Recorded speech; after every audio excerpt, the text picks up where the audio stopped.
Hello guys, this is Dark Fox Sage 2 and we are back with our new fanfic, which is What If Naruto Formed a Team with Hana and Kurenai Part 2. And if you enjoy this fanfic, then please press the like button and please subscribe to the channel.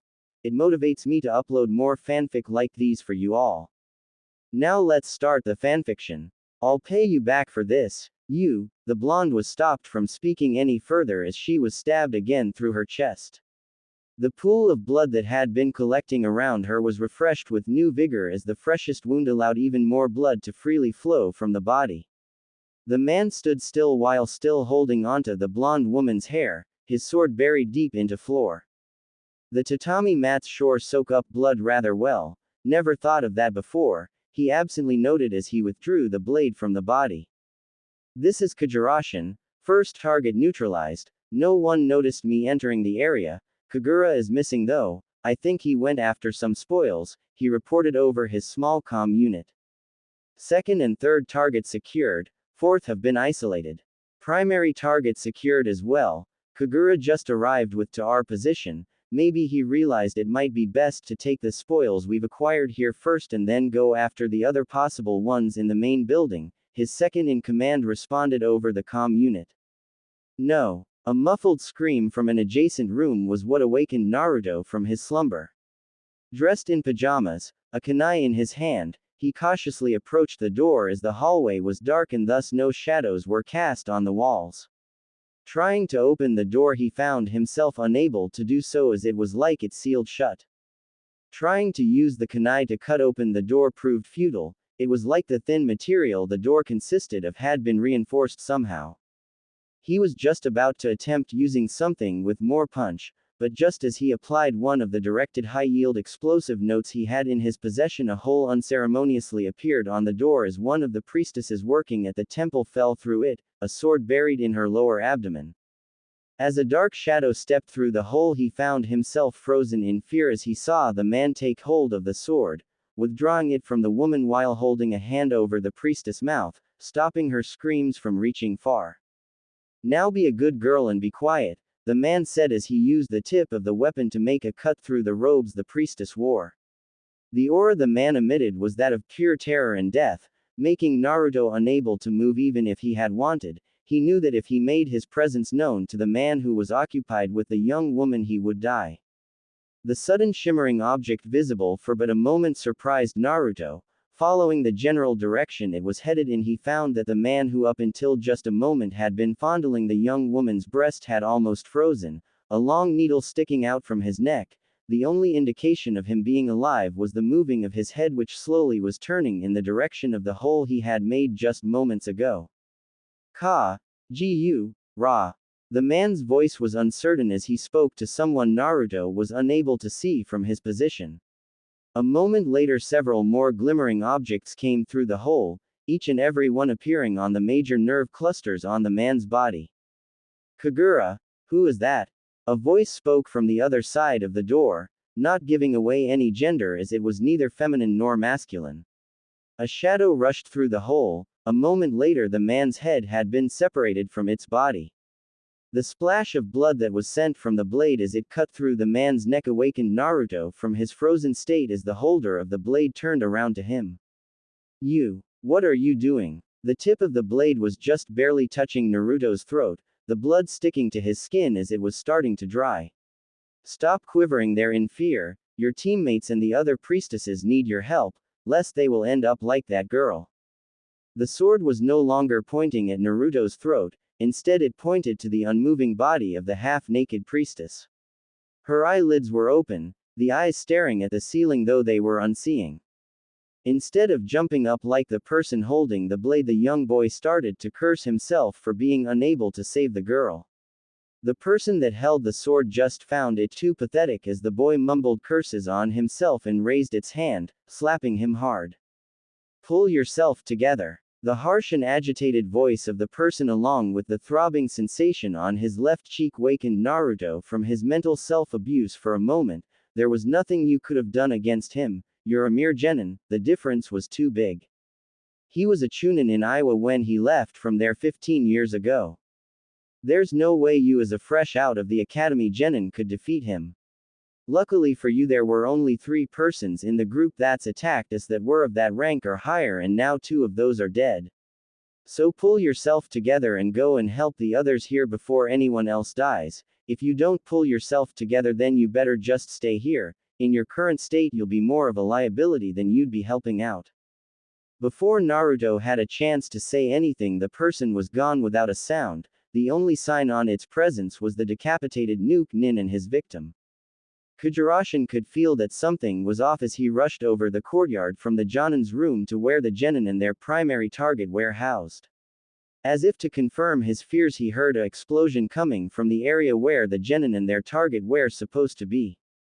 Opening the door to where his team was supposed to be found his fears came to realization as the members of his team laid there unmoving and 3 young girls sat there in frightened silence. The 2 Konoha genin had had their clothes torn to pieces, most likely his men were the ones responsible for that. Before he had taken 3 steps into the room he heard a light whistling sound and quickly somersaulted backwards, narrowly avoiding being cut into half by a person who looked just like Kagura. The Jonin had me fooled from the beginning. He was unable to believe it, but looking at it, it had to be true. The person he killed earlier hadn't been the sensei of the genin team, rather it had been his own second in command. Ho, I see you realized who you killed, the person imitating Kagura said mockingly as the features became distorted for a moment before they took on a woman's appearance. Do you know exactly how I did it now? In the moment of the attack you switched yourself with Kagura and laid a genjutsu on us both, fooling me to think you were Kagura and he was you while Kagura thought you to be me. I swear, I'll avenge him, Kujirashin announced as he took out some shuriken and threw them at the Jonin. Like he expected the Jonin moved to dodge them and he attacked with his sword which had been his real intent. There was no way that she would be able to dodge the attack. She watched the man stand on his knees in disbelief, his eyes slowly moving between the hilt in his hand and the severed blade buried in the wall. You're kind, you're really worthless. I'm truly sorry about the mess that we've caused to you and your shrine, Chijiro said bowing to the head priestess of the shrine in which they had been staying. Truly it was unfortunate that Tateo-san was dragged into this, but thanks to you her spirit can rest in peace. We all understand that there are certain dangers with housing ninja within our domains, but we at the temple owe you our lives and are all ready to sacrifice ourselves for you, the head priestess said, motioning for Chijiro to rise up again. But, the Konoha Jonin tried. But nothing, no one blames you for what happened, now return to Konoha safely to honor Tateo-san's death. Yes, we shall do that, Chijiro said downtrodden before bowing once again to the head priestess. I will pray for your safe return to Konoha, the priestess said. Yes, thank you, then we'll be leaving. I'm sorry master, my men didn't manage to intercept the Konoha team and retake the girl, by now they are most likely in Konoha, the burly man said as he heard soft footsteps on the floor, though he haven't heard anyone open the door. Excellent. Everything is going according to plan then. You mean that she was supposed to be taken to Konoha? Then why did I have to sacrifice my men? It was necessary to fool those Konoha scum. I have to take my leave now before your supervisors suspect anything. Those Konoha dogs spying on you are no fools. The Sandaime Hokage's eyes were darting between the members of Chijiro's team and the girl that they had brought with them from Tengai as he silently puffed on his pipe. This would give him a sore headache, he was sure of it. Just having heard a quick debriefing of the mission from Chijiro had him anticipating at least 50 pages of paperwork to go through for the mission alone. There was also correspondence he would have to have with other villages regarding the bounty placed on the men that had been killed by Chijiro. All in all, Chijiro's team had most likely managed to get him in 1 day's worth of paperwork, alone. It was much easier when everything had been prepared beforehand, as it usually was when a mission objective had been fulfilled without any major changes, then it was just a matter of signing single document. Naruto-kun, Hana-san and Kurenai-san, I have a mission for you, simple D rank. Please take care of Miki-san until Chijiro and I have discussed a few things. She'll find you wherever you decide to go. Dismissed. Yes, Hokage-sama. The entire team chorused before the 3 genin took the girl with them, leaving the Hokage and Chijiro as the lone persons in the room. So what is it you wish to discuss, Hokage-sama? Chijiro questioned as she watched the elder man perform a few seals. When the sequence ended, she heard the door's lock click in place. Minamoto Miki, and Matsugawa Shibuya, who made her into a slave of sorts according to your words, the Hokage said as he put down his pipe on the desk. Are you sure that what she told was true? Her father is Minamoto Yajiro. Yes, as far as I could tell, she was telling no lies about it. However, she doesn't seem to show him any affection to him, rather she houses a hate for that man, especially since he killed her mother, who seems to have been her only light. That man, Matsugawa Shibuya, what would you say about his character? The Sandaime questioned.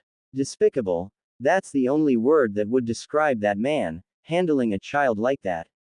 I didn't get to observe him for long, so I can't peg down his character. Chijiro responded in a neutral voice. Sad as it is, we can do nothing about him, even though we've been surveying him from the shadows in the last 3 years when some things around Tengai didn't work out quite as we planned. Shunki, Toki, Kaki, and Shuki have yet to uncover evidence of his involvement in the thwarting of our missions, the Sandaime said matter-of-factly. Oh, they told me to tell you they were doing great, and they would still welcome you back to the team anytime you wanted. Seems like they do miss you. Well, who wouldn't want someone like me on their team? Chijiro said boastfully, refusing to show her happiness about it. She could still remember the members of that team as they had performed missions together like it had been the day before. Now, what do you propose we do about the girl? Even more important, does she know any taijutsu or other jutsus? As far as I could tell, she knows nothing of the basics, much less anything advanced. So she's no threat, you would say? Nah, not in any way as far as I can tell. Then I will approve her citizenship within Konoha on one condition: you being the one who brought her in will be her guardian. Chijiro's usually stoic face fell as pure shock was the one emotion displayed. You can't honestly expect me to take care of a kid. That's like teaching Naruto how to make explosive notes, that's how bad it would be. Chijiro protested. Idly the Sandaime started to find the carvings on his pipe highly interesting as the subject of teaching Naruto how to make explosive notes. If only Chijiro knew the truth, he in a way felt that he should fear for his life even though he logically could defeat Chijiro easily. That's how it shall be. This is an order from the Sandaime Hokage, he said after a silent minute as Chijiro tried to stare holes in the elderly man. Pick her up from her team and take her to her new home. Of course the village will pay for most of the initial expenses for her. The Sandaime could tell that Chijiro wasn't satisfied with the decision when she slammed the door to the office as she walked out, the hinges flying while the door landed on the floor with a loud crash. Locating her team had been no problem. She had simply found the shopping district empty of shoppers, the ground and walls soaked in water as watery projectiles still flew around. In the middle of this war between academy students and genin on leave, she could find her team along with Miki. Come on Hana-chan, get down that pesky Inuzuka boy. He's been taunting us for the last 20 minutes. Naruto was clearly audible over the orders being flung around by the genin and academy students as they tried to coordinate their attacks. Just as her team was going to flung all their weapons on the Inuzuka boy, they felt themselves lifted by the collar of their clothes. Well, playing ninja I see, Chijiro said wistfully. Got my kid involved as well. Miki was just about to attempt throwing a shuriken, though it went completely off course due to her imperfect aiming and technique. Yes sensei, the Hokage didn't tell us what to do, just take her with us, and then my brother managed to get us involved in this, Hana said apologetically.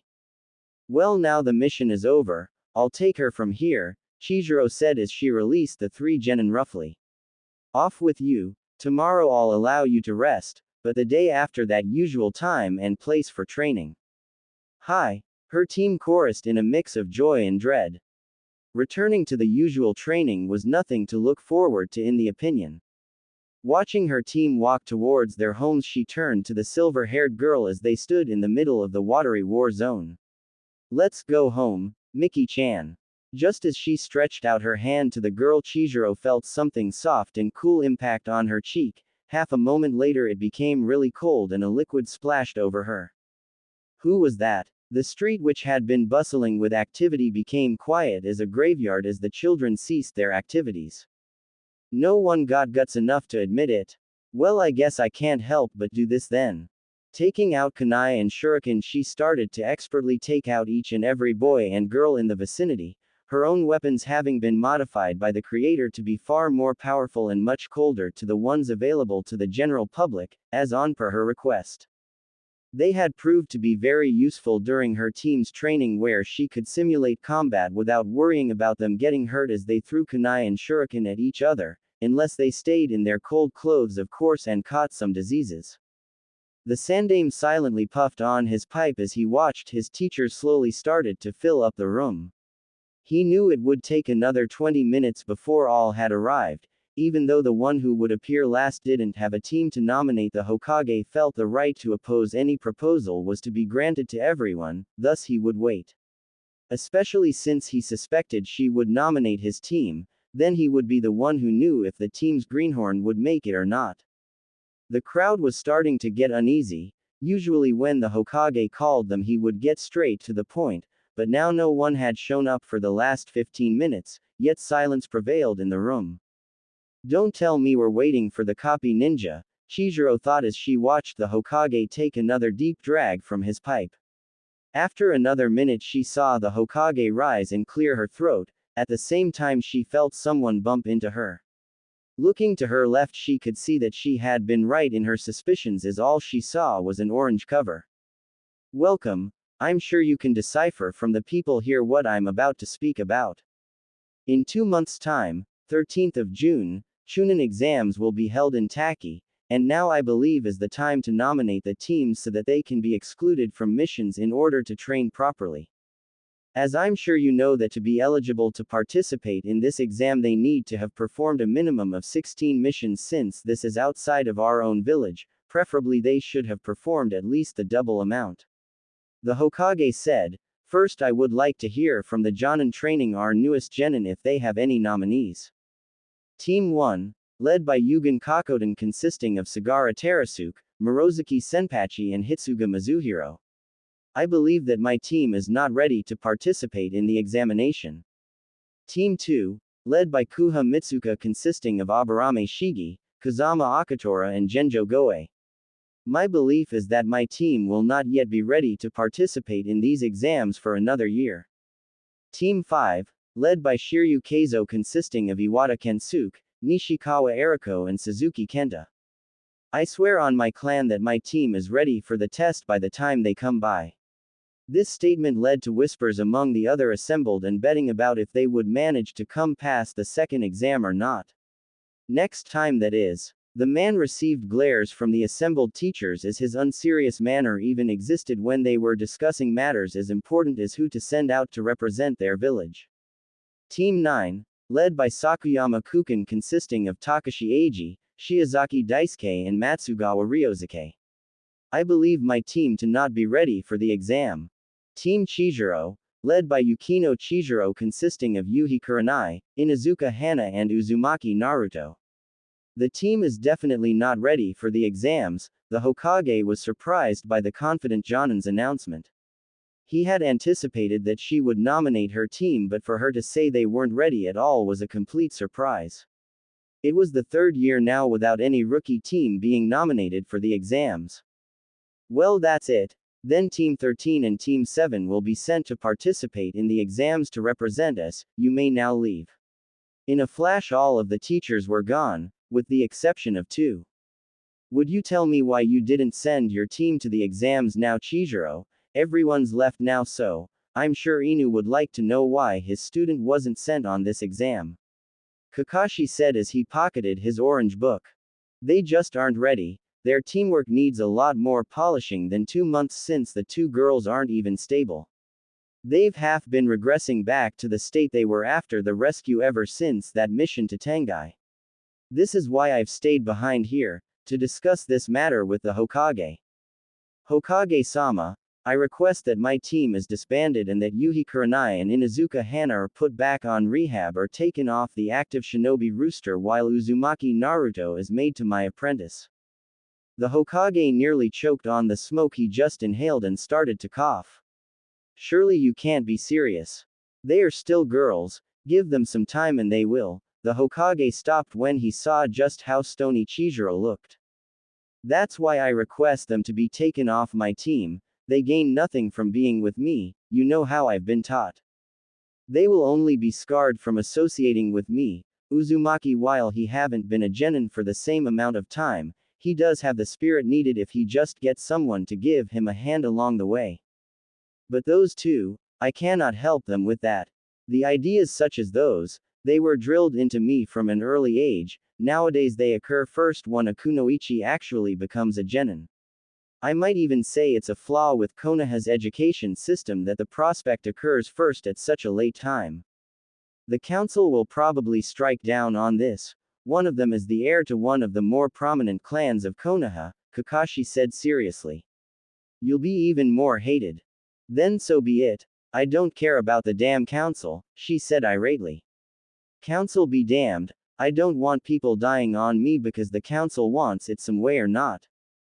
Yukino-san, I have a request. It was seldom that the Sandame was so formal when speaking with the blonde Sashi visibly calmed down. You may not care, but I do. You're one of my most trusted shinobi, and as such I can't have the council trying to remove you from the active rooster, as is within their power to do. What I request is that your team and you go to a rather secluded spot outside of Hino Kuni and train. Hokage-sama, with all due respect, I said I don't want that team any. I promise you, once you're back you will be free of all responsibilities to that team. I'll find someone else to take over the team. Okay. I suppose that is okay, if you in addition promise that Ika will be off the store shelves for a year within Konoha. It hurt, it really hurt, but the Hokage had to agree if he wanted to keep her in the dry from the council.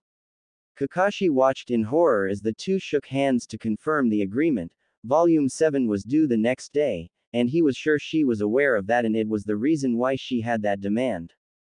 And I want it declared on paper, now. Chizuru had a gleam in her eyes that sent a light sensation of fear through the Hokage and had Kakashi shaking.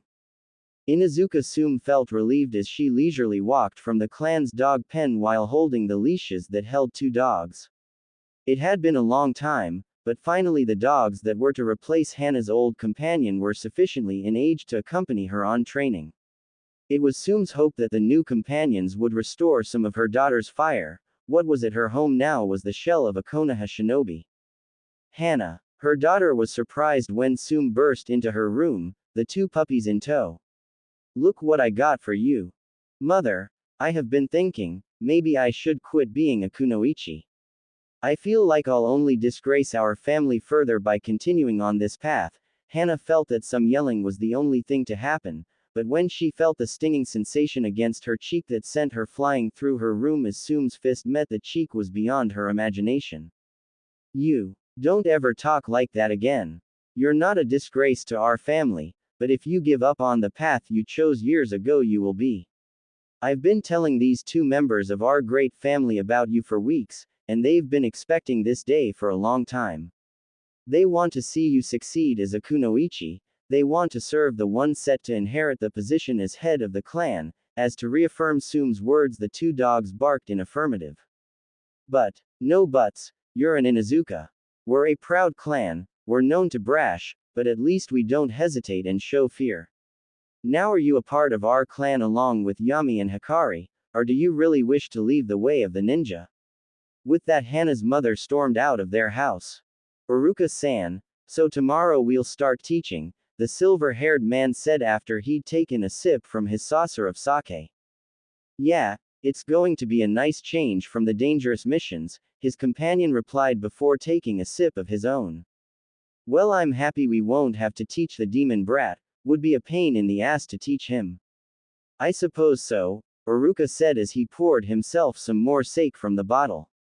Suppose so. Didn't he kill your parents?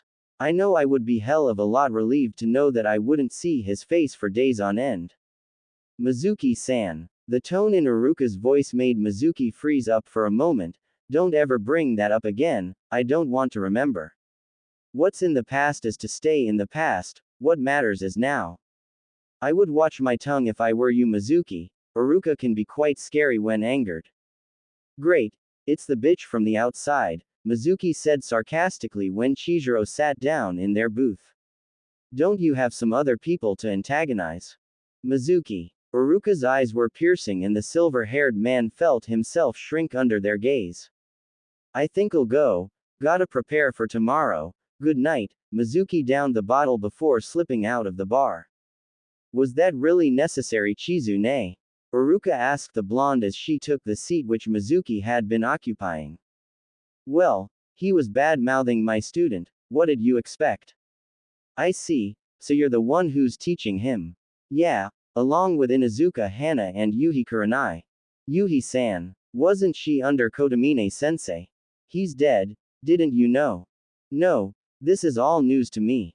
I had heard about that person being the demon brat's teacher, as the villages put it. But not that you had someone else under your wing. I was under the impression that you knew Yuhi rather well, and it seems it isn't unfounded. She's even your neighbor, isn't she? Well, in the past I used to help her out, that's true. Yeah, I remember you talking about her in passing actually sometimes, not that I remember much of our conversations, Chizuru said while she drank the last of the contents in the bottle she had been holding. Old man, one more. How many are you at now?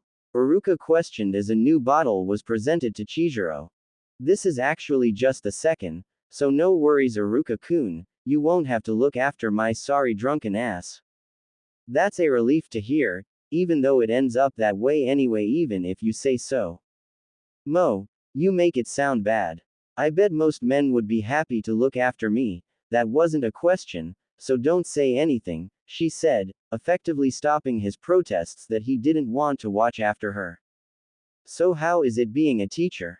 It has its ups and downs, right now I have a major down though, Chizuru said exasperatedly before taking a big swig from the bottle of liquor. Two of my students got problems with their attitudes, they're both too downtrodden, and that's where you come in. Me? Uruka questioned. What did she plan him to do? He was just an ordinary chunin who would start teaching at the academy the next day. Yeah, you'll help Yuhi to get some spirit back, and I know just how. Uruka flat out rejected the idea as soon as he heard it. Sometimes Chizuru's ideas were way over the top. Kurenai was making her way to her apartment when she felt like she was being observed, but looking around her could see no one. Taking out her key and putting it into the keyhole and starting to turn it, that was when she was stopped as one hand covered her mouth and she felt a sharp edge tingling against her back. The young girl was frozen in her assaulter's hands, not daring to move. Even as she was moved away from her door, she didn't attempt to break free, even though somewhere in the far recesses of her mind her training yelled for her to react. Scream and I'll put my weapon through you. The voice was rough as the assaulter removed the hand from her mouth and started to trail down her body. Kurenai, do something for Kami's sake. You have genjutsu, taijutsu and ninjutsu at your disposal, yet you do nothing. Use some of your skills to break free. Distantly she could hear her teacher yelling at her, but her assaulter didn't seem to acknowledge it as his hand traveled lower. Your pathetic state can't even take on a common thug. You should have been left for dead that night months ago. The Anbu saving you guys did all that in vain since you seem to be okay with meeting your end tonight. Something within Kurenai wanted to prove her teacher wrong. She noticed that the weapon against her back slacked a little, which was when she acted. Elbowing the assaulter, she spun around as she gripped the hand holding onto the weapon, wrenching it out of the assaulter's grip and taking it for herself. She lashed out with the weapon where she guessed the head was and heard a slight yelp before a smoke bomb went off, shrouding her vision. When the smoke cleared, the area was cleared. The only evidence was the kunai still held tightly in her right hand and the blood dripping off the weapon and the line that had gone from the weapon as it had been sailing through the air, leaving droplets on the walls of the apartment building. For several minutes she stood there unmoving. When she regained her senses, she walked back to her apartment in a daze. Once she reached her bed, she simply collapsed and slipped into a dreamless sleep. She had silently resolved to never tell anyone of what happened that evening. Okay. Morning team, you girls looks like you've been through hell, Chihiro commented as the two female genin of her team looked to be in bad shape. The red mark on Hana's cheek was very visible even though the girl had been trying to mask it. She had heard by the way of mouth about what happened on the Inuzuka compound last night. Apparently it had made the clan leader go out for some drinking and some rumors spread very quickly in Konoha's bar district. So, big announcement today, in 2 months the Chunin exams will be coming up. What? So soon, sensei? Naruto said, excited of the idea of Chunin exams. You won't be attending those, you three are way below of the level where you can clear those exams. If my team enters those, then I want it to be at the top of them. I won't settle for just passing that damn thing like that old teacher of mine did. Then why would you tell us about it, sensei? Kurenai questioned. Wouldn't it be better not to have told them? Now Naruto would be hung up about them. So that the lot of you has a goal to aim for. There'll be another test in 8 months that I want you three to be at the level where you would rule them. Now what I want to know is, are you ready to train for it? Are you willing to commit yourselves to training? Her gaze was piercing. I know Naruto is ready. This question is to you too, Yuhi, Inuzuka. You have the skills, you have the knowledge. What you lack is motivation, it would seem. You got 2 new dogs in Inuzuka. They seem willing to train, are you? The 2 girls stood there in an awkward silence as they fiddled with their equipment. I want to be stronger. I want to prove that I'm not weak, I'm not a dropout. So please, train me so I can become stronger, sensei. I want to show that the Inuzuka aren't all brawn, that we're something to be reckoned with even outside of the heat of battle. I too want to prove myself, so bring it on, sensei. I hate feeling powerless, so please. Perfect, Chihiro whispered to herself as she noticed a slight change in the girl's eyes that had been lurking there since she first saw them, but only now became clearly visible. Then pack some gear, we're leaving Konoha, meet me at the main gates in an hour, pack lightly. We will be training for quite some while outside of the village and most equipment can be found on site. I'll give you more information at a later point, dismissed. The 3 students left their teacher along with her protege at the training grounds. So, now it's just you and me, left Miki-chan. I'll be gone for quite a while and sadly you can't follow. But you'll be taken care of, the Hokage promised to assign you a good guardian for while I'm gone. So let's go home and get your stuff together and get you to the old man's office, Chihiro said. Naruto found that Taki was much more humid than Hai no Kuni, the swamp they traveled in reeked of decay. They had silently been following Chihiro with utmost caution as they traveled small paths used by the animals living within the swamp. Why did they have to put an outpost in here? Honestly, this must be the most ridiculous thing ever. Just as Naruto was about to voice his thoughts, Chihiro's hand shot up in the air, signaling for them to lay down and roll to the sides. He had to fight the nausea that overcame him as he rolled into the murky and grimy water, and he could bet that Hana and her dogs were undoubtedly faring no better than him. He had not real discerning understanding to why Chihiro had told them to jump down. The heavy rain had lifted over 2 hours ago, so they should be able to either smell or hear anyone approaching before they were within visible range. From Chihiro's reaction though, it seemed like she had spotted something. They hadn't walked on any traps either, so the team was wondering why she had reacted. Come on out, a male voice said, shaking the whole team to the core. They had only been within the swamp for a day and there was another 2 days' travel to reach the outpost at the level of caution they needed to hold, and they had already been found out. Looking to his right, Naruto could spot a pair of legs, probably belonging to the owner of the voice. Naruto was about to stand up when he saw the man's knees buckle before hitting the ground. At the same time he felt a warm liquid splash across him.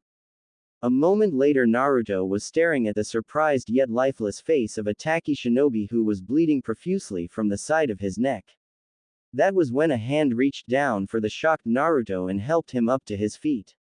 Looking up at the person helping him, he spotted an animal mask. an eagle to be precise. On his arm was a leaf mark affirming that he was Konoha Anbu. You need to be more careful, Yukino Senpai. You're lucky we were in the vicinity, the Anbu wearing the eagle mask said. The voice had been melodic yet it was distinguishedly male. No need to worry, Washi Bozu, Chijiro said with venom. I could have dealt with them just fine, I just didn't feel like wasting my energy. Besides, it would be good for my students to see that they aren't all that and can be taken in the unawares of, to them, vastly superior enemies. Naruto could feel that Washi reeked of decay just as much as the surrounding area was, and so did the three other Anbu as well. Don't they ever wash? Thanks to the arrival of the Anbu, they could travel at the usual pace, reaching the outpost before the second day was over. At first the three genin were perplexed as to why they had stopped, but when Washi went through a number of hand seals a cave rose from the ground, revealing a stairwell reaching far below. Welcome to Ten no High, where you'll spend quite a while of your time as genin. Hokage-sama, I can't take it anymore. The kid will drive me insane, she just won't give up about Chijiro. Please let me take her to Chijiro, I want some peace in my home. I'll do anything, the silver-haired Jonin pleaded. She's been in your care for just 3 days, and you're already breaking down. This is not quite like. She's a monster, taught by the greatest monster of all of Konoha, Chijiro. Quote. She took my precious books and placed them somewhere. And I just got my hand on them, had to buy the latest volume at a ridiculous price outside of Konoha. I feel your pain, Kakashi-kun, but really, Chijiro can't have made that much of an impact on the girl, she only spent a few weeks with her. I'm sure you can reverse whatever influence she may have had on her. Now if you excuse me, I have more important matters to attend to, the Hokage said as he gently pulled the almost crying Kakashi away from his desk and led him out the door. Once the door was closed and locked, the Hokage seated himself comfortably in his chair and opened his topmost drawer. Lifting up the bottom of the drawer revealed a hidden compartment where a mint condition Ika Paradise Volume 7 laid. It had cost him a hefty amount of money, but it was worth it. Just outside of Konoha, to the Hokage vaguely familiar, man was selling the orange books at an inflated price. The usual price was 1500 ryo for the books, but that vendor sold them for 15,000 ryo. It was a total rip-off, yet the Hokage had noted a steady stream of customers visiting the man. The one behind the business idea was a genius. His swiftness was overwhelming as he plowed through the room, killing the occupants with practiced ease. The enemy had been busy taking advantage of the priestesses of the temple and hadn't noticed his approach. When he struck, they were unprepared, and even after a few seconds the enemy hadn't regained their bearings. Their defense was feeble, almost as if they hadn't received any training, with the exception of the first man he attacked who almost escaped his attack. Now standing alone in the room there was only one enemy left, who stood by the dying body of the first man to fall to his blades. Slowly approaching the last man, he readied his 2 swords, noting the blood dripping slowly from them.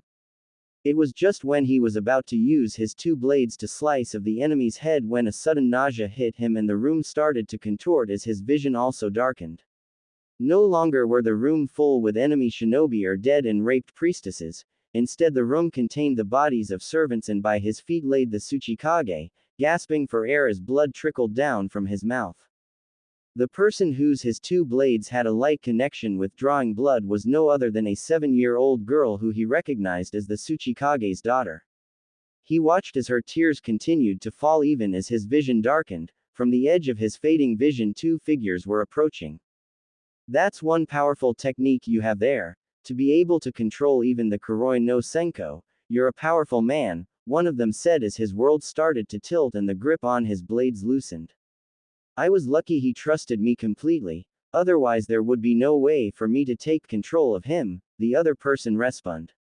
So now about the agreement, you got your part of the deal, now there's time for mine.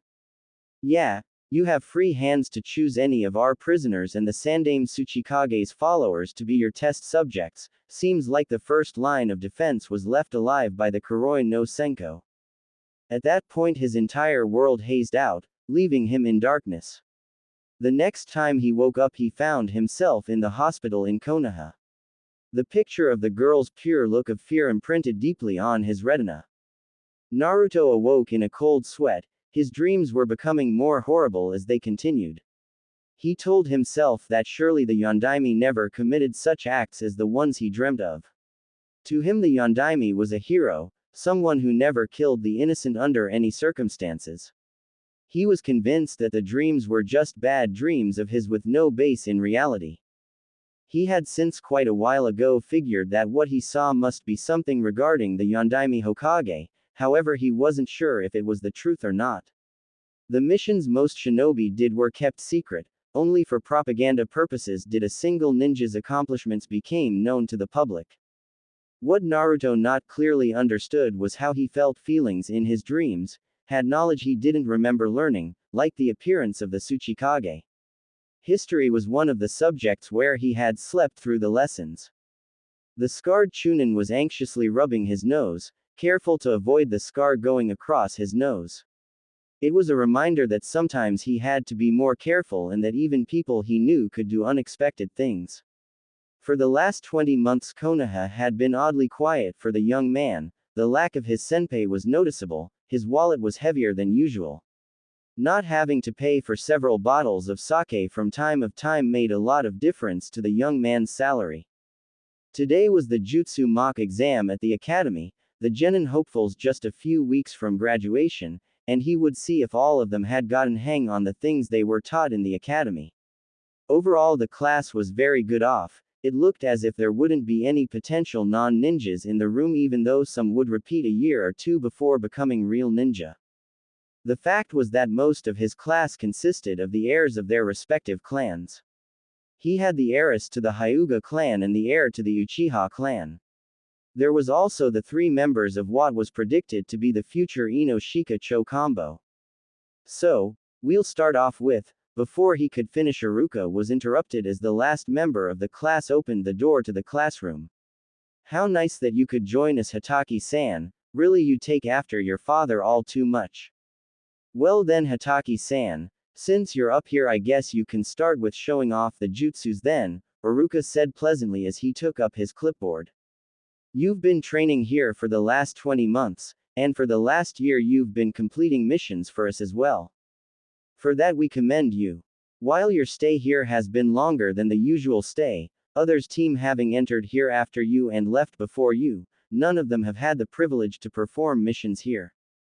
No doubt have the 3 of you grown exceptionally since you first arrived here. Now I don't just mean how Naruto is actually taller than you girls now, but I mean in terms of strength and mind. The members of the team standing before the captain snickered with the exception of one member who was pouting.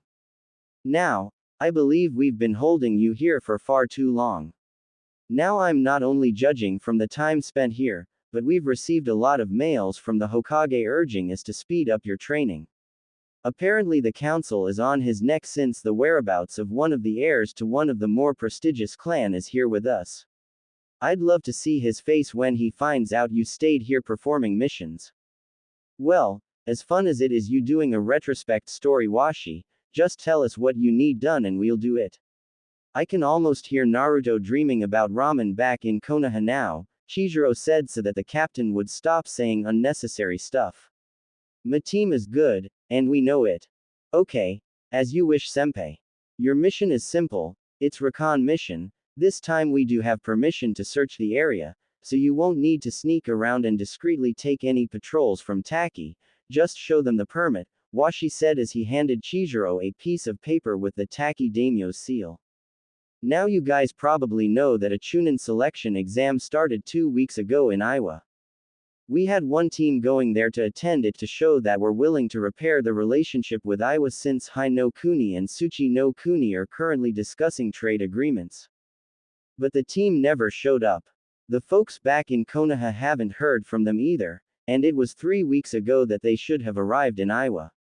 The Iowa border controls never saw them enter their country, but one of our own border patrols saw them in the vicinity of the Konoha-Taki border. Your mission will be to search from the point where they were last seen for any evidence of what happened to them. Washi pointed to the map where they would start searching. You have a week's time, After that, your orders are to return to Konoha. You're dismissed. The 4 members of the team carefully left the underground outpost, making sure no one saw them leave the area. It would take them a day to reach the point where the Konoha team was last spotted, meaning they had 6 days to search for traces of them. This seems easy enough. At last, there's no beating around the bush and that stuff, Naruto said gleefully as they ran along the preferred path of the outpost's inhabitants to reach the Konoha border. At last we can take a real bath and wash off the smell of the swamp, finally some perfumed soap, how I long to return to Konoha. I hate when we have to act covert, stinking like this is why I hate swamps, Chizuru said even more gleefully. It was the 6th day of the mission. The team had been following what they believed to be the Konoha team's tracks. It had taken them 2 days when they had found some evidence of a team in the vicinity of the area where the other team last had been seen. No Konoha patrol team had any paths set up there for until another 2 weeks, and hadn't been there for 5 weeks.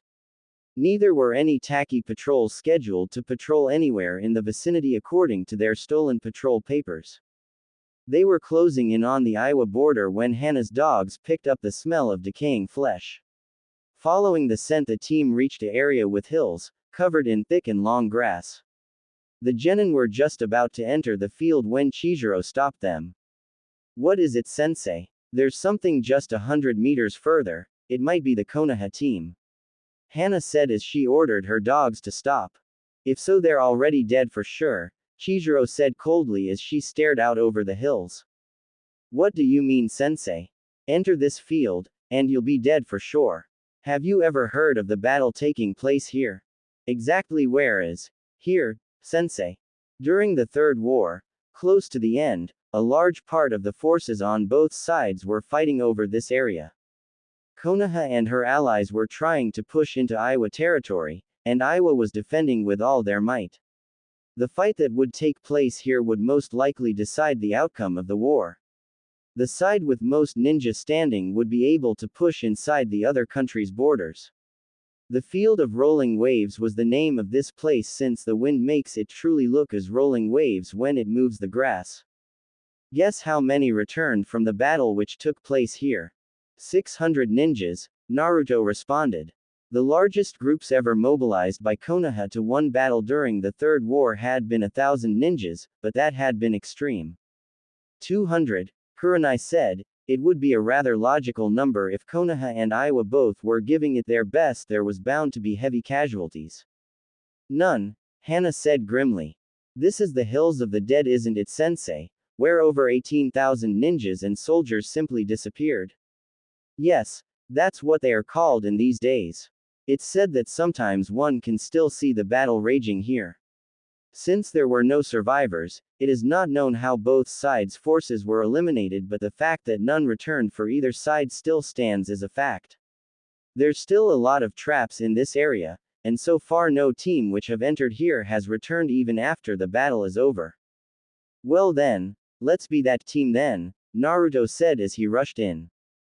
Before Chizuru could stop him, he had entered the field. She rushed after him, trying to stop him, but just as she was about to reach him, he disappeared into thin air. A moment later she felt a hot liquid splash on her.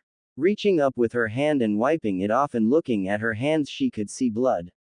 Turning around, she could see Hana and Kurenai a good 100 meters behind her. She should be where Hana's dog supposed something lay. Looking down at the ground, she nearly screamed when she saw the decomposing face of Yugen Kakoden staring up. From what she could tell, his jugular had been cut. You fool, why did you enter this field? Now you've gotten one of my students involved in the ongoing battle on the other side. But how come you're lying around here? Usually the corpses are never found around here. He had just narrowly escaped losing his head as he ducked when he felt a tingling sensation flow over him. What he hadn't been prepared for though was the blade that now was in his side. He had to jump to the side as his attack pushed for a killing blow. Once he was able to stand up, he gripped the handle of the wakizashi and yanked it out. Looking around to find his attack, he found him too far away, already process of attacking him again. Stop it, why are you attacking me? I haven't done anything, Naruto tried to reason with his attacker, but it proved futile as he had to dodge another swipe from the long blade held in the attacker's hand. All Naruto was able to do was to dodge as his opponent left no opening or breathing space for him to use a powerful jutsu. He started to get frantic as he noticed that his own movements were slowing thanks to the blood loss since he was constantly moving, aggravating the wound. Futon. Doryuheki. The seal sequence was quickly managed by Naruto and the dirt rose up rapidly from the ground. To the attacker's surprise, it was launched at him at an incredible speed, forcing him to dodge. We better. Kurenai and Hana never got to hear what Chizuru was about to tell them as wind whipped up just in front of the Jonin. A moment later they could see Chizuru leave the ground, a look of surprise on her face before she disappeared into the thin air. More than a day had passed since Naruto disappeared at the field. Chizuru saw Naruto in front of her, partially covered in blood from the wound in his side as he was breathing heavily from extortion. She could feel another presence just to her left. Reacting by taking up a kunai and shielding her neck felt like the right choice as she felt a blade impact her kunai. The blow had almost shattered the kunai, cracks spreading through the weapon. Launching 3 rapid kaiden Hosenka no Jutsu, she created a distance between the attacker and herself. From what she could tell, it was a samurai, his clothes ragged and bloodied. His black hair was unruly and his gray eyes held a glint of madness within them. She could see the fading mark of the High no Kuni forces still on the left side of the man's robes. Stop it, we're not your enemy. We're from High no Kuni as well, Chizuru said as she had to use another kunai to parry the man's attacks. This time the weapon shattered under the blow, her words seemed to land upon deaf ears. I have to buy some really high quality kunai in the future it seems, Chizuru noted as her supplies of the weapons were starting to run out. The swordsman lacked finesse, but the power he had behind his swings were humongous while he still managed to deal them in quick succession, forcing Chizuru on the defense. She realized that he had most likely been a part of the rear guard of the Konoha forces. If they were forced to retreat, he was to be one of the persons to delay the enemy's pursuit. Naruto's vision was starting to blur as dizziness started to take over him. His movements were sluggish at best, so he could only watch as his sensei was pushed further and further back as her weapons were destroyed in a rapid pace. She felt she had a good feeling for how the swordsman was fighting now. Instead of going for her kunai pouch, she reached into the inside of her pants where she had hidden a twin set of wakizashi. Using the blade in her right hand to parry the large blade, she followed up with her left blade, which was dodged by the swordsman. She jumped and created a distance between herself and the swordsman. While she was in the air, she started to go through a seal sequence to a water dragon, but before she finished it, a bright beam shot against her, originating from the blade held in the swordsman's hands. Naruto could only watch in horror as he watched Chizuru sail through the air, a cascade of blood following in her wake. It was 2 days after Naruto had disappeared and the 2 female genin of Team Chizuru remained at the field where 2 of the team members had disappeared. Suddenly the smell of blood permeated through the air. Moments later a bow of blood appeared from thin air, splashing against the ground. Since Naruto's disappearance, Hana had smelled the faint smell of blood, and both she and Kurenai had seen small amounts of blood occasionally appear at random points around the field. But never before had such a large amount appeared in one moment. If only I was stronger, Naruto whispered to himself as he felt his knees hit the ground while watching his mentor crash against the ground and starting to cough up blood as the swordsman started to close in on her. Flashback. The entire team sat meditating when suddenly the room started to feel oppressing as a strong chakra started to flow within the room.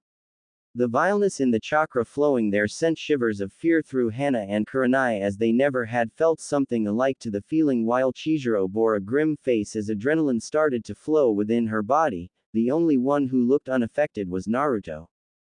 Impossible. Did the seal break? She prepared herself for the worst, opening her kunai pouch and gripping the handle of one of the sharp weapons. But soon the chakra died down and silence reigned for a moment. Sensei. The excited voice belonging to Naruto yelled out. I felt a lot stronger just now. I found like a switch in myself, and when I turned it it felt like I got a lot of more chakra. Sensei, that was Naruto who had that much chakra? Kurenai asked her teacher as her heart started to calm down. It wasn't normal. I believe so, Chizuru said as she let out a breath she didn't know she had been holding. Perhaps it's time to tell the three of you something. You three must know what the Biju are. Yes, they're large beasts or demons made almost entirely of chakra, ranging from the one-tailed Tanuki to the nine-tailed Kyubi no Yoko. Kurenai replied a little confused how that would have anything to do with the chakra Naruto had. Right, then did you guys know that those can be sealed? Chizuru said as she looked at her three students seriously. They all shook their heads. Well, they can. Excuse me, sensei, but what does this have to do with Naruto having that chakra? Everything, Hana, Chizuru said as she exhaled deeply. What I'll tell you in just a few moments must never be spoken about in public, doing so will result in the hardest possible punishment. Some Biju have been sealed up since quite a while ago, but most have so much power that they cannot be sealed into items, they are sealed into human beings. These humans usually receive some benefits from this, like advanced healing, access to certain affinities at a much higher level than should be possible, or a vast amount of chakra. These people are known as Jinkyuriki. Chizuru paused to think over her wording. What she said next might very well mean the dissolution of her team. Exactly 11 years ago one such great beast attacked Konoha. It was the Kyubi no Yoko, who is the mightiest beast out there as far as we know. Konoha put up a valiant effort in defending the village, but jutsus proved to just be an annoyance to the beast. The Yondaime, however, had a secret technique that would stop the beast, but at the cost of his own life. The three youths on the team all knew that, but Naruto picked up on a small detail in her wording. You said it would stop the beast, didn't the Yondaime kill it? Surprising the three, Chizuru started to laugh bitterly. If that would have been true, then what I'm going to say next wouldn't have to be said. Frankly, then most of this mess would probably not be. You wouldn't be known as the hated prankster in Konoha Naruto, but now that is the case. The technique that killed the Yondaime wasn't a heroic ultimate jutsu that blew up anything close to it or the sort, and that was why he didn't survive. It was a sealing technique. It wasn't advanced, but it wasn't simple either. It would take the soul anything, even the king of all Biju, but at the cost of the user's life. Now the soul was far too powerful, it had to be sealed into something. The strongest vessels are humans, and especially newborn. So you're saying the Kyubi was sealed within a baby that day? Hana asked and received a nod from her teacher. These vessels are seen as weapons by most. Some villages put Biju within one of their citizens just for that purpose. This was now such a case. This was the Yondaime Hokage's last resort, and he had to use it to save the village. For that he had to sacrifice 2 lives. His belief was that the carrier would be hailed as a hero. There was only one child born that day. The 3 genin noticed that tears were starting to accumulate at the edges of Chizuru's eyes. Such a goddamn fool he was. There's no way that the Konoha, whom are among the most distrusting people in the elemental nations, would do such a thing. They heard her whisper almost as she started to sob. Slowly the 3 genin were piecing together what Chizuru had said, reaching the same conclusion at the same time. Naruto was that child, the 2 girls whispered mostly to themselves. So I'm nothing more than a demon? Naruto asked. No, you're not a demon, there's difference, the demon is held imprisoned within you. You are the prison, he's just paying his rent by giving you power. Like what you displayed minutes ago, she had been fearing it, but this had also been the most logical outcome. Without you, Konoha would be razed to the ground already. You are Naruto and not the Kyubi who is your prisoner. I hope you understand that. I tell you this because I believe that you 2 girls should understand that he's not influenced by the demon sealed within him. You have been living with him for the last 6 months and should have that much trust for him. If you don't, then get out of here and never show yourself before me again. Chizuru was pleased when the 2 girls stayed, but she was surprised when Hana actually slapped her. So you mean that this is why he's been so badly treated in the village? He wasn't even aware of it himself until you just told him. That's cruel, sensei. Well, It's just nothing, Hana said vehemently as she crouched down by Naruto, who was holding onto his knees as he was sobbing silently. It was the first time Chizuru saw him cry. He might have been a coward in the past, but he never cried. Chizuru decided that she would only agitate the genin by being there and decided to leave the room, hoping they would have calmed down to the next day. Flashback end. Before Kurenai and Hana's eyes, about 30 meters away, orange-red chakra started to appear from the ground as the air started to feel oppressing. It was like tails of pure energy were reaching out from the middle. Just as the chakra was about to reach their position, it all started to return to the middle. Once it all had collected, a powerful shockwave flew over the area, blowing up the dirt from the ground. Once the dust cleared, they could see Naruto rushing a man while wielding two swords. The swordsman was hard-pressed on the defense, his large sword slow to parry the fast blows dealt by Naruto.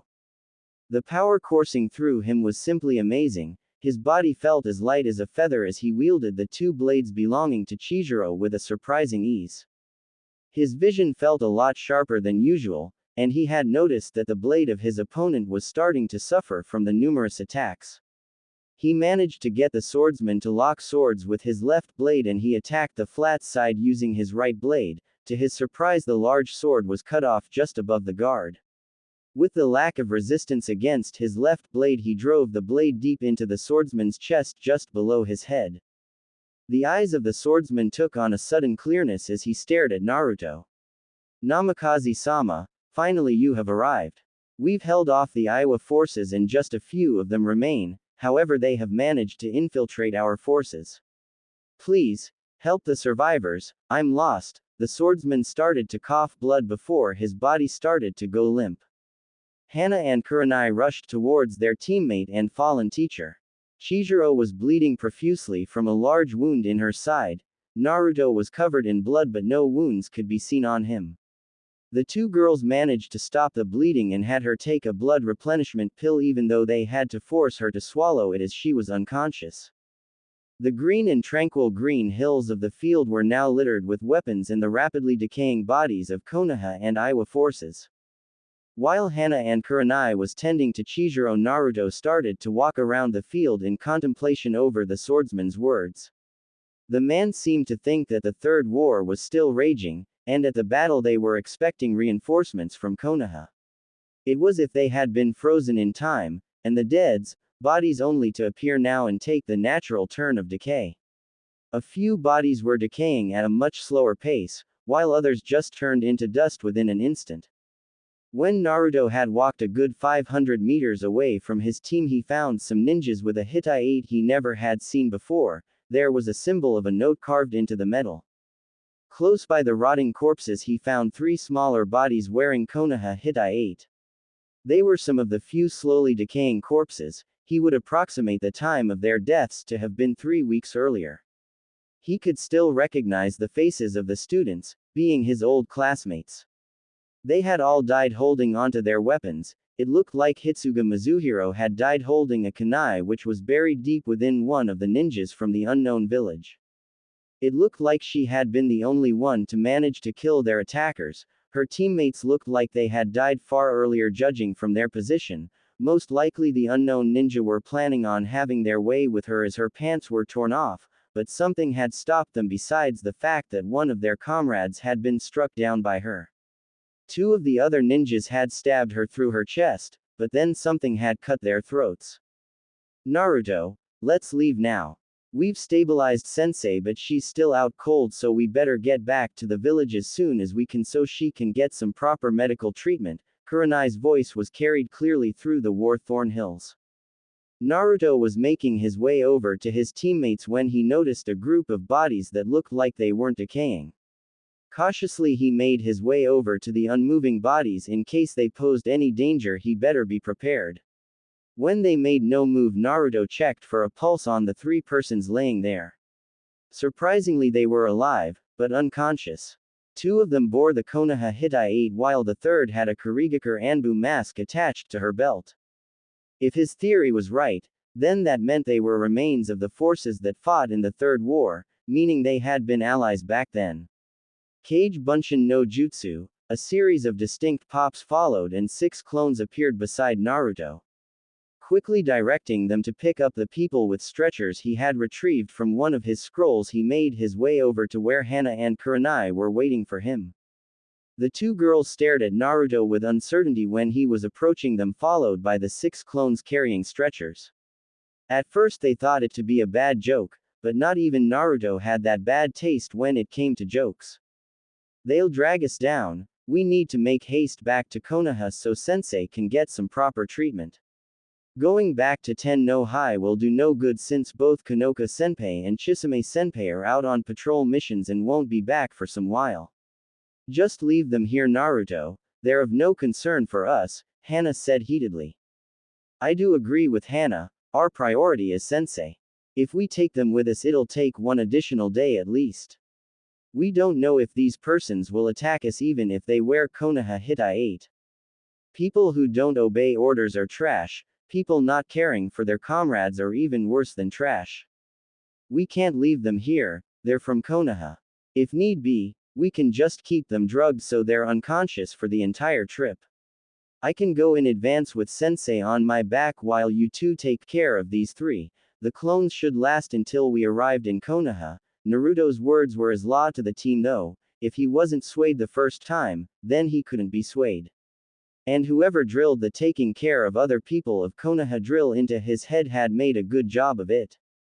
"Alright, but we'll be the ones going in advance along with sensei. You'll take care of the people you brought," Hana said defeated. "Kurenai, give him the sedatives. Give them 2 centiliter of it if they start to show signs of waking up. It should keep them knocked out for 12 hours, so renew the dose every 11th hour just to be sure," Kurenai instructed as she handed over the drugs and syringes to Naruto. "Guess we'll see you back in Konoha then, Naruto. Make sure to not keep us worried." Hana hefted Chizuru onto her back and said goodbye to Naruto. Had Hana's dogs been bigger, they could have been riding them back to Konoha, cutting down the traveling time by a day. Now it would take them approximately 4 days to return to Konoha. Usually it would take 3 days, but with an injured person they had to travel slower. Naruto turned towards his clones. He guessed it would take him 5 days to get back.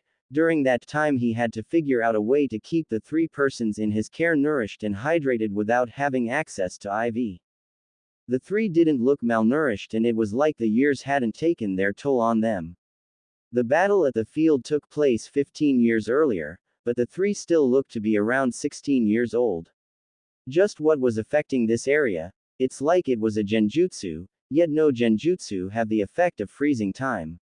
It seems like it was dispelled when I used the Kyuubi's chakra though, just like a genjutsu. The entire team, which had been under Chizuro's guidance, stood before the Hokage. His face was grim as he scanned the 3 anxious shinobi. When they hadn't returned within the designated timeframe, nor had they sent a message regarding a delay, he had been worried that even they had fallen victim to whatever it was that had happened to Team 1. "We've confirmed the identities of the 3 shinobi you recovered from the Hills of the Dead. Amazing as it is, they seem to be 3 ninjas that were sent to that battle all those years ago. Chong Issei and Seiki Aya from Konoha and the Kiri Anbu is as far as we can tell Shimokawa Dana," the Hokage said. "It seems like they've recovered from the shock of the truth. Shimokawa-san originates from Uzu no Kuni and joined the Kiri forces since they promised to take up protection of the country. However, her country is now destroyed, a casualty of the last war. For now you're some of the few privy to this information, so please refrain from spreading it. We are making some preparations to make sure their existence isn't known to the general populace. A more pressing matter is that Chizuru is unconscious at the moment. It saddens me to say this, but I doubt that she'll wake up anytime soon. While I know you won't like it, I'm going to assign you a new Jonin sensei until the time Chizuru wakes up, since you're a valuable team to Konoha. Kakashi-kun, please come in." The 3 stared at the man who was supposed to be Chizuru's replacement. It was the man they had seen Chizuru conversing with on several times. He had his face buried within an orange book that the 3 recognized from Washi's office. Though Naruto had more experience with the book since for the last 2 years those had mysteriously appeared in his room, he now had a quite large collection of unread books. I suppose you can take them from here, Kakashi-kun, the Hokage said. I trust the three of you to perform just as good under his leadership, Naruto, Kurenai and Hana. Seems like we'll team up after all, Uzumaki-san, Kakashi said to the genin whom he had failed almost 2 years earlier. Kakashi still hadn't accepted a team, and now had the longest running record of a jonin failing teams in the secondary exams to become a genin in Konoha. Much of it though was thanks to the high standards he set with the Bell test. Only a few used that test, and even then not for a long time. Well then, shall we head to someplace to eat and have a chat before we do begin with a small test? Kakashi proposed. It's my treat, just need to pick up something on the way. The three genin slowly followed the elder shinobi. While they were unhappy about it, they would accept the change of leadership. Inside his office, the sandaime heaved a heavy sigh as the door closed shut. Looking over the reports he held in his hands, he felt depressed. From what the doctors could tell from 2 weeks' observation of Chihiro, she had suffered a relapse and he would have to contact an expert to deal with her comatose state. The three shinobi brought back by Naruto was another hassle. The 2 Konoha shinobi had since long been declared dead, while the Kiri ninja had lost what tied her to Kiri. While it did prove him an opportunity, it would also give him a headache, considering the integration of outside shinobi was considerable. The only light spot was the last file in his hands. It was one of the few documents he hoped to sign soon. Hokage-sama, the list from the academy have arrived regarding the most likely examinees and best setup have arrived, also you'll need to sign these. His secretary dumped a pile of papers on his desk before briskly walking out of the haggard-looking man's office. You guys just wait here, I'll be back soon, Kakashi told the three genin as they had come to a stop. In the blink of an eye he had entered the building. Yo, Oni-chan, what are you doing here? Hana's little brother was approaching the three genin. While she had been home for the last 2 weeks, he had barely seen her since she left for the hospital or to train every day and didn't return until the evening and went directly to the bed. She hadn't shared a single meal together with her family even though it was almost 2 years since they had last seen her. We're waiting for our jonin who had something to pick up here, Hana responded with a slight smile. So what are you up to, Kiba? Nothing much. We just got a break from Iruka-sensei, so I'm just going to annoy Mickey, I think, Kiba said as he sported a mischievous grin. Who's that? Hana asked. She knew of one girl but she believed that couldn't be the same person. But having been away for quite some time, it was certainly credible that it could be the same person. I'm Mickey. Kiba was blown away as a girl kicked him in the side. Hitaki Mickey actually. It's a pleasure to meet you again, Hana-san, Kurenai-san and Naruto-san. We've met before, Naruto questioned. Of course, you three were the ones who saved me from that damn bastard Matsugawa. The three looked like they had been struck with a sledgehammer. The small and timid Mickey they had met back then was nothing like the confident-looking girl standing before them. The three noted she had grown exceptionally much. Her silver-white hair reached to the small of her back and her eyes were no longer red, instead they were gray. Ah, there you are, I was wondering where you went. Kakashi's voice interrupted any further conversation between the four persons. Well then, now that we've got my daughter, let's head for lunch, as promised it's my treat. The three genin followed father and daughter in stunned silence. The two actually did look alike, especially when wearing similar clothes except Mickey's lack of a mask and Hitai. Hana and Kurenai noted that Naruto actually wore something similar as well. Sensei's sense of fashion dropped after she bought the first clothes for Naruto, the two duly noted. The five arrived at Ichiraku Ramen, much to Naruto's delight. For the last 2 weeks the team had only been eating at the hospital as every moment when they weren't training was spent there. When the Ond and his daughter saw Naruto, it was hard to tell who was happiest to see the other part. So you've been training at Ten-no-High for the last 20 months, how strong do you think you guys are compared to ordinary genin? We were told that once a team leaves Ten-no-High they are believed to be able to become chunin, but we choose to remain there for further training, so we should probably be somewhere in mid-chunin level, Kurenai stated with a slight confidence. Her two teammates actively agreed with her with a lot more confidence. Kakashi simply nodded as he watched Miki eat her second bowl of ramen. Kakashi had since long finished his ramen, to the three genins' amazement, without showing his face to them. They have no clue about their report card. It seems, they are technically at the level that's set as a recommendation for Jonin rank. To say it is impressive what Chihiro managed to push them to would be an understatement. A team that she judged to be defunct and requested to be disbanded is so much further along the line compared to the ones that graduated at the same time as Kurenai and Hana. Kakashi was pleasantly surprised when Naruto announced he was finished after eating 5 bowls. If his memory served him correct, Chihiro had been complaining about the one time she had treated him to ramen, having to pay for over 20 bowls. The 5 returned to the academy, where Miki was dropped off for afternoon lessons, before they made their way to training field 7.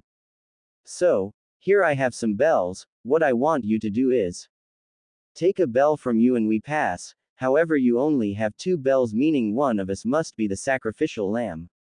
Been there, done that. I volunteer to be the sacrificial lamb, Naruto said as he sat down crossing his arms. Actually, what I want you to do is take the bells from me and then attach them to a number of targets in specific places. The first target will be the Hokage. You are to tie the bell around his beard. The 3 genin were gulping hard. The Hokage would be a hard target, but Naruto was formulating a plan that might just work out.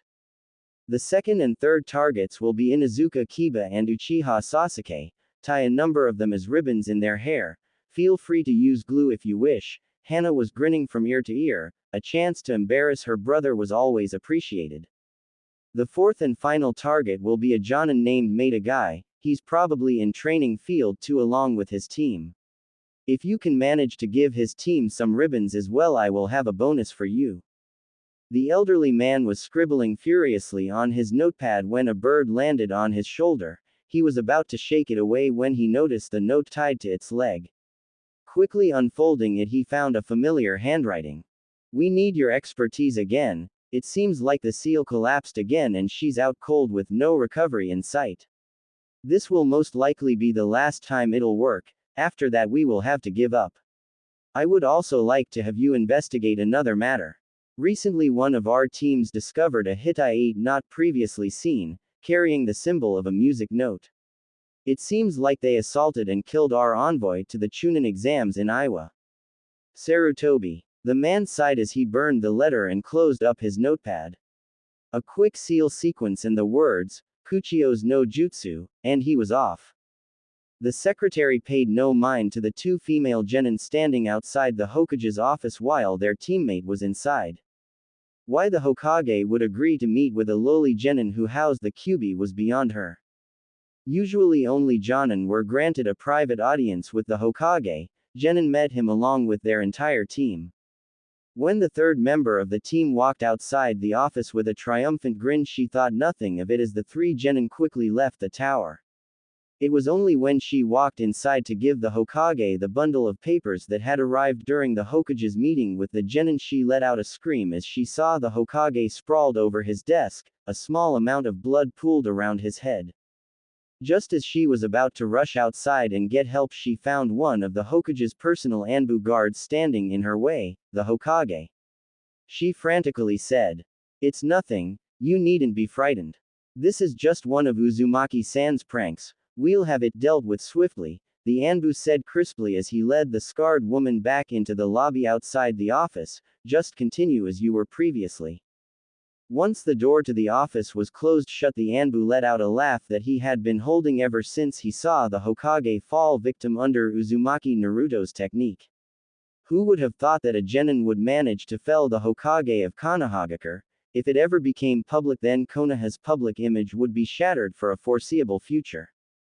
As the Hokage woke up, the Anbu couldn't help but notice the small bell tied with lace around the aging Hokage's beard. Another laugh was soon heard from within the office before abruptly being silenced. He listened in boredom as Iruka continued with the lecture regarding the creation of Konoha. He was just about to fall asleep when he felt something heavy impacting against his head.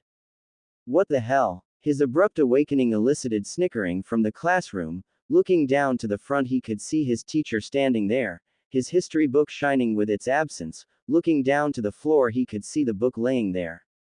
Is my lecture boring you, Kiba? The brown-haired Chunin questioned. The brown-haired boy cursed his luck as he could see the black-haired boy openly sleeping just 2 seats away hadn't been targeted, yet he got chosen. No, sensei. I was merely resting my eyes. Really now? Then what was the name of the Shadaime Hokage's clan? Senju. What was the Chunin never got farther as several objects were thrown throughout the room, soon exploding into smoke. In the confusion that ensued, Kiba felt someone giving him a good slug to the stomach, making his already gray-shrouded world into a world of stars and darkness. It took Iruka approximately a minute to manage to get control of the situation, but by then the assaulters had managed to escape. As he did a headcount, he saw that everyone was present. When he left to report to the office so that they could contact Anbu to investigate, he was stopped by a tall Jonin standing just outside the door. That was merely some students that were conducting a test for me, so there's no need to get Anbu on this. Beside the point, they're already aware of this. Understood, Hataki-san, the scarred Chunin said, somewhat miffed since he hadn't been informed of the test. As he returned to the classroom, he was met with thunderous laughter. You've got cute little bells with pink ribbons in your hair, Sasuke-chan, Kiba said somewhat mockingly, having trouble to form words under his laughter. Kiba, so do you, Iruka said as he looked towards Kiba.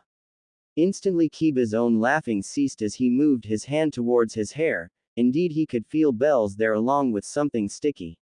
He would never hear the end of this once his sister saw him, and the roaring laughter behind him told him Mickey would taunt him for it as well for a foreseeable future.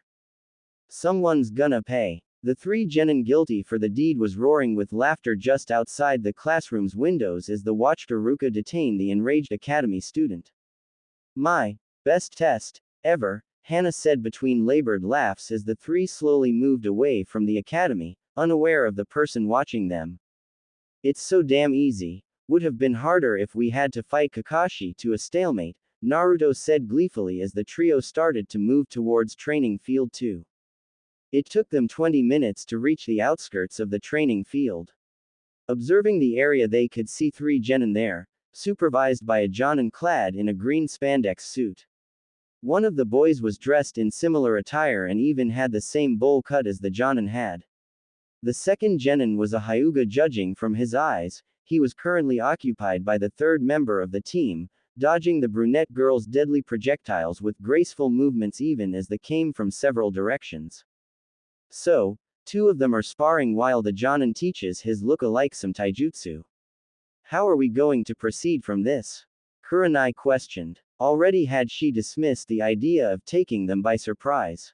While they could confuse a Chunin and achieve their objective, she doubted they would fool a jonin as easily. While Kurenai was still planning, she saw Naruto create a cage bunshin, and before she managed to stop him, he had sent the clone to greet the team. Ow! Why'd you do that for? Naruto hissed when he felt Kurenai's elbow impact on his ribs. Why did you send a clone without our consent for? Kurenai countered. Because I have an idea how to proceed from here, Naruto said, surprising his 2 companions. Usually Kurenai was the one who planned their course of action when it concerned attack tactics. They watched in surprise as the jonin made a great movement.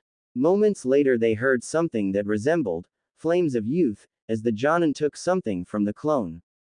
In a matter of mere seconds they watched as the jonin's perfect bowl cut was destroyed, as several bells with ribbons were tied into his hair by the clone, while the Hyuga along with the female on the team simple held the palms of their hands against their faces. What did he do? Hana questioned as she turned to Naruto, who was sporting a triumphant grin.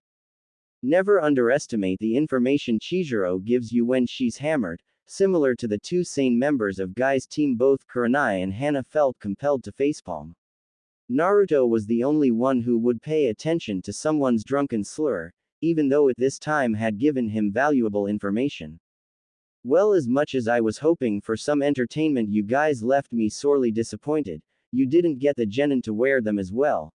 the silent appearance of Kakashi sent the three reeling in three different directions, Kurenai preparing to use a jutsu while Hana and Naruto stood prepared with their kunai drawn, wisps of chakra appearing on Naruto's palm.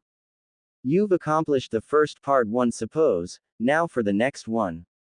That team over there consists of the latest batch of Genin's star student, along with the second best kunoichi. Their third member was the worst student in the class, however don't let that deceive you. His position was only decided due to his inability to use ninjutsu and genjutsu, and under the tutelage of Maida Guy he's become a fearsome force actually, his taijutsu is quite something for a genin. Now what I want to hear is to beat them in a team match. Also since you failed to give the genin ribbons, no bonus for you guys. As the three watched him walk away towards the eccentric Jonin they quickly huddled. Provided Hatake-sensei manages to get this guy to agree to a match, how should we deal with them? Judging from what we saw then the girl is good at range while her two companions are taijutsu heavy, Hana questioned before she whistled in a tune that only she and Naruto could manage to hear. Hana, you'll be the vanguard. Naruto, your mission is to support Hana and take them out when possible with ninjutsu or taijutsu if you must, while I try to set up genjutsu. As Kakashi approached, two rather large dogs appeared from the thick foliage, advancing towards Hana at high speed. So, Guy agreed to the little match, so come along.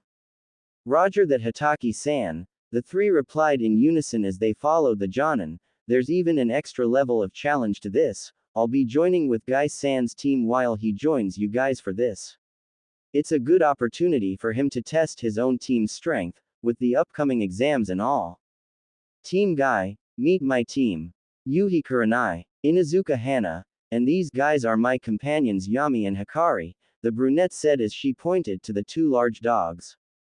Uzumaki Naruto, your next Hokage, the blonde member of Kakashi's team said confidently before he felt a hard slap towards the back of his head courtesy of Hana. Such flames of youth, Maida Guy said as he did what Kakashi dubbed the nice guy pose in Naruto's direction.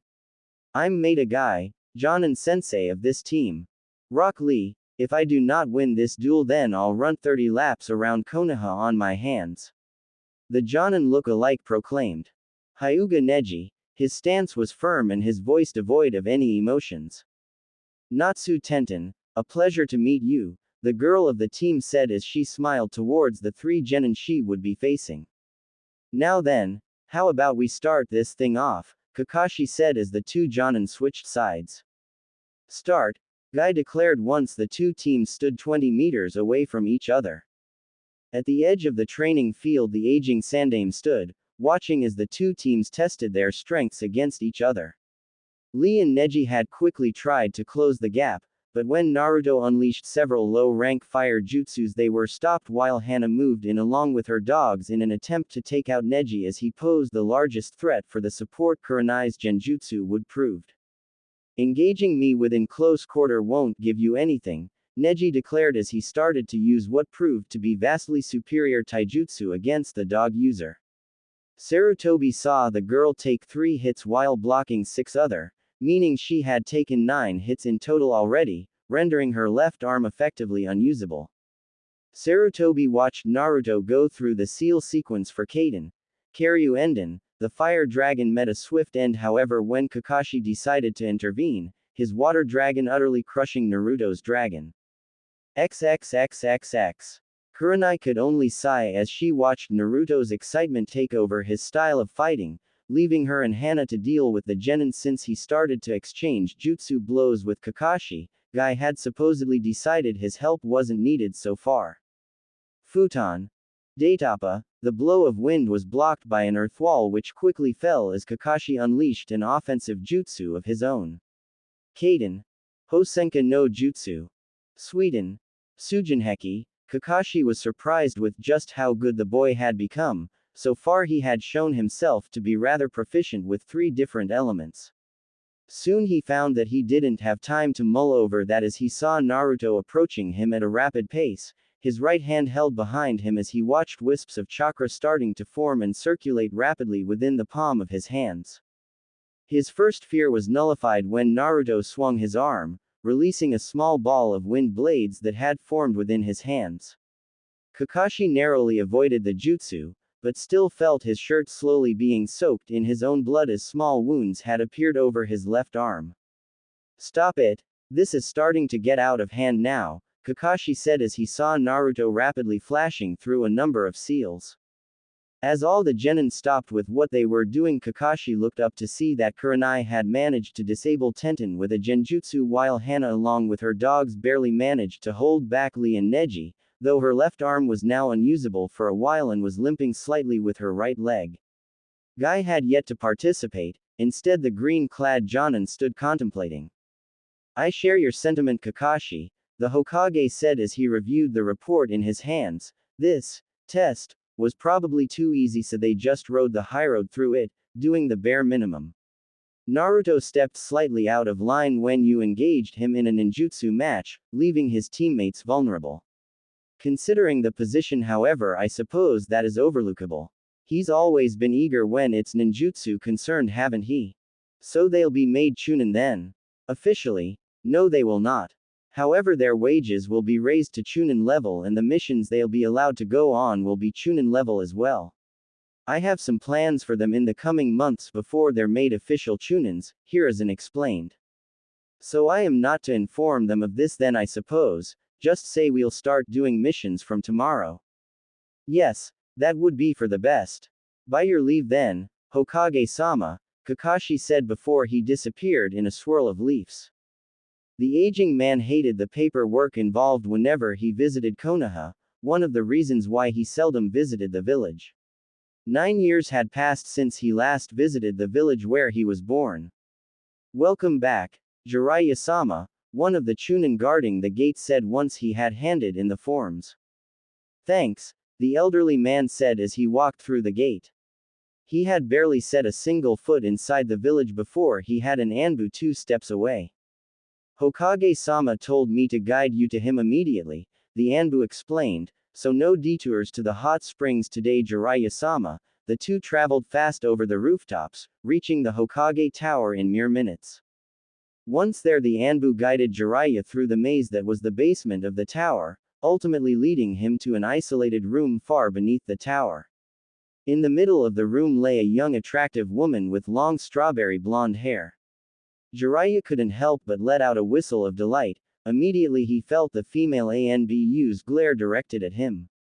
Finding the person you raised as your own daughter attractive now, are you Jiraiya-kun? Hadn't Jiraiya been used to his teacher's sudden appearances already, he would surely have jumped away and readied himself for combat. I'd be lying if I said otherwise, but it's hard to see that she was the sniveling brat I taught years ago. Besides, back then she didn't have a body like that. Jiraiya proclaimed with a lecherous grin. She's developed quite a lot since you dropped her off here 9 years ago. It's sad that a seal is what keeps her mind intact. Yes, if only I could find a way so it wasn't needed, Jiraiya said as he started to inspect the layers of seals that were visible on Chihiro's back once he had swiped some of his blood over it. It was the secondary seal that had broken, unleashing her memories that had to be suppressed unless they would break the primary seal in a matter of minutes, since it depended on her mind. In turn of the secondary seal's destruction, the backup seal that had her going unconscious had activated so she wouldn't cause any harm. Do you think you can fix it? The aging Hokage asked as he watched Jiraiya follow the designs while he occasionally looked into a beaten and weathered notebook. Yeah, I think I've found a solution, Jiraiya said confidently before he bit his thumb and started to smear blood in an intricate design that his sensei didn't recognize. He stood there in silence for 2 hours, watching as his student smeared blood around almost the entire room in intricate designs that he only understood half of. With the sound of popping joints, Jiraiya rose up and surveyed his work. If all his theories were correct, this was the last time he would be messing with the seals on Chihiro's back. Charging chakra to his hands, he forcefully slammed them down onto Chihiro's back, eliciting a gasp before she started to scream in agony as the seal started to shrink. Hiruzen's pipe almost fell out of his mouth as he watched the seals slowly unraveling on Chihiro's back.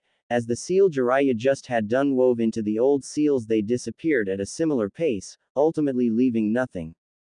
You managed to find a solution to Orochimaru's old seal.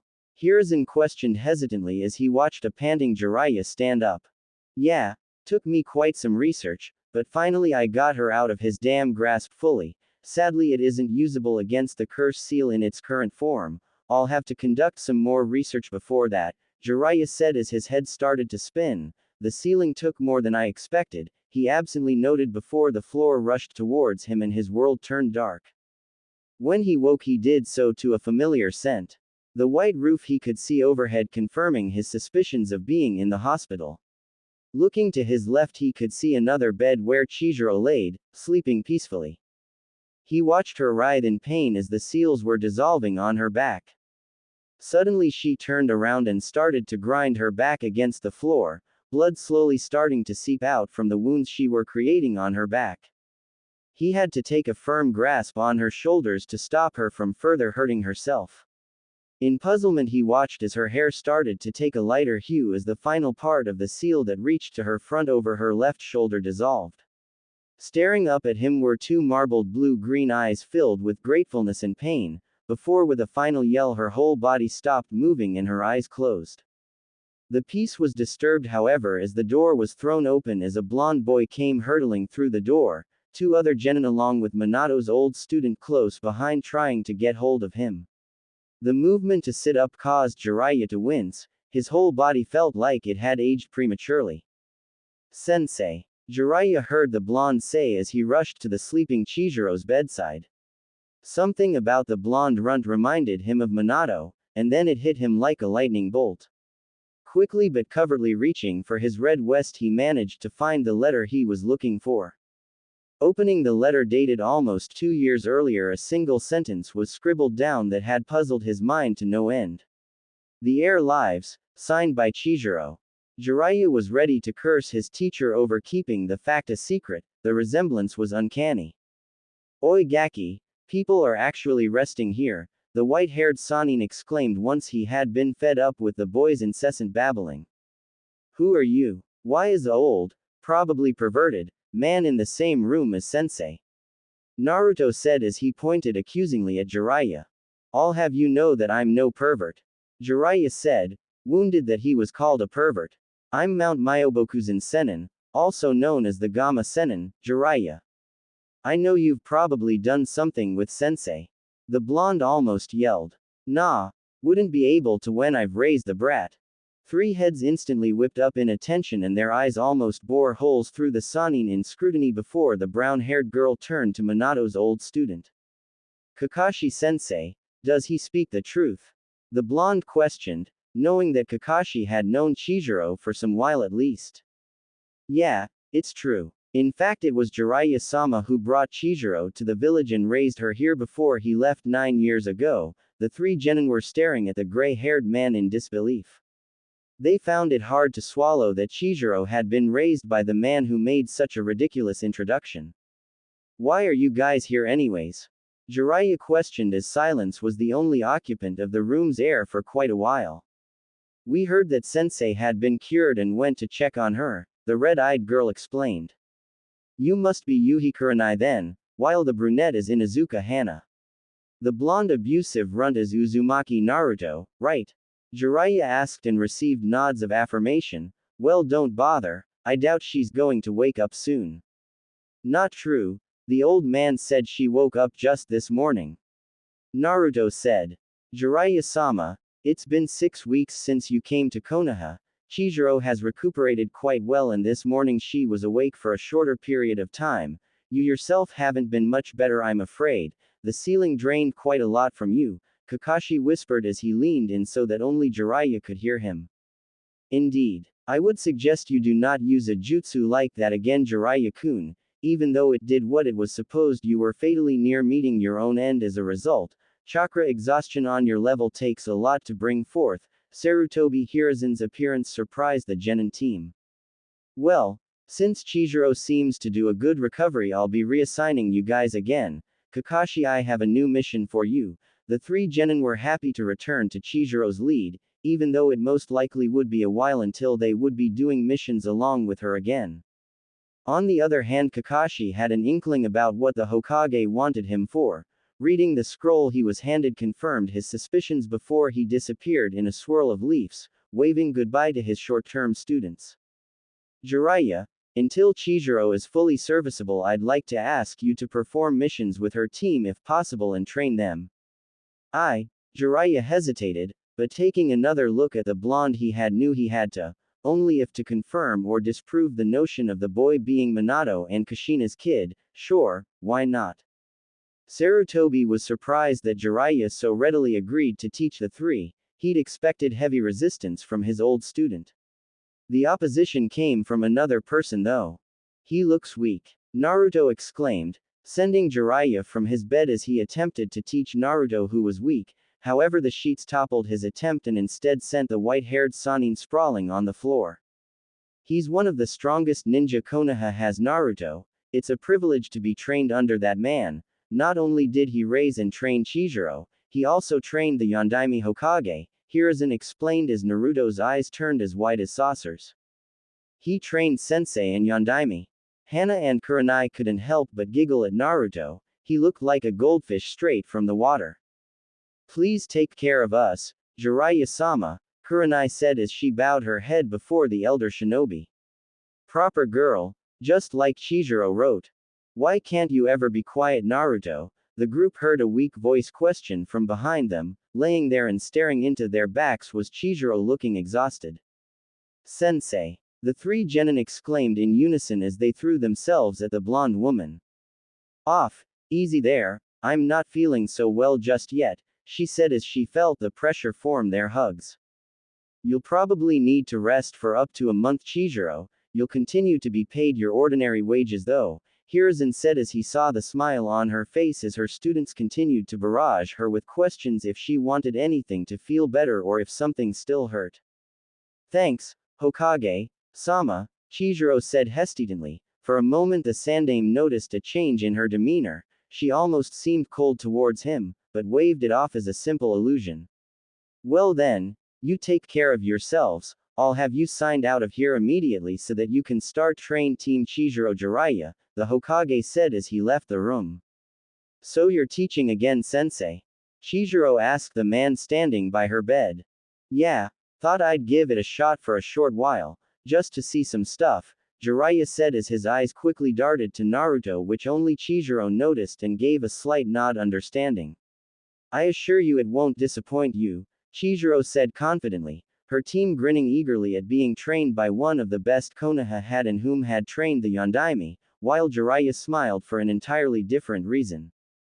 Alright you brats, you'll be trained under me, so let's go now. Training Field 6, Jiraiya said as he ushered the team out of the room. So the legacy survived then, Jiraiya said once Chizuru and he was alone in the room. Yeah, Sarutobi kept it a secret from everyone. Until now he and I were the only ones aware, Chizuru said as she gingerly started to move from the bed. Her whole body aching from not being used for quite a while. How Jiraiya managed to move painlessly was a wonder from her vantage point. She watched Jiraiya disappear through the door and it was firmly shut. There was probably a third though, but he was killed because that he knew it, she muttered silently. Kakashi glanced at his clock. About time to show up at the academy. He'd let his future genin wait 3 hours now, meaning they were between confused and pissed right now. Yo, Team 7, he questioned as his head poked through the door. Thinking back to the profile folder he was given earlier, he knew that the pink-haired girl who screamed at him that he was late was Haruno Sakura, the silent boy with a trench coat and sunglasses was Aburame Shino, and the boy who angrily stared at him yet tried to feign disinterest was Uchiha Sasuke. Let's head to the roof, Kakashi said, ignoring the girl's incessant nagging. So, let's hear you give me an introduction, your likes and dislikes, hobbies and dream, you know that kind of stuff. Silent sunglass boy, you start. My name is Aburame Shino, I like bugs and silence, my dislikes are loud environments and tofu balls, my hobby is entomology and my dream is to become one of the strongest shinobi. Sakura simply stared at the boy, she'd never heard him speak that much before. Next, Pinky, Kakashi said and watched the girl indignantly huff before she started. My name is Haruno Sakura, my likes are. Her eyes trailed towards Sasuke. my dislikes are spicy food, and my hobbies are. Once again her eyes trailed towards Sasuke, my dream for the future. Kakashi only sighed as he watched her eyes once again trail the Uchiha heir. He'd never understood why so many youths were engrossed with that particular Uchiha. Okay, they were a prestigious clan, but in the Uchiha massacre he wasn't the lone survivor thanks to a camp which most of the youths had been to. Okay, Brooder, your turn then. Uchiha Sasuke, there's a lot of dislike while there's nothing I like. Rather than a dream I have an ambition, to kill a certain man and bring the Uchiha clan back to its former glory. Kakashi only sighed. This would take a lot of work, but he knew that even if he failed them the council would probably push for having them entered as a team anyways. It wouldn't do to have the Uchiha heir to fail as a genin. Out of all 9 Uchihas left, why do I have to teach him? Kakashi wondered.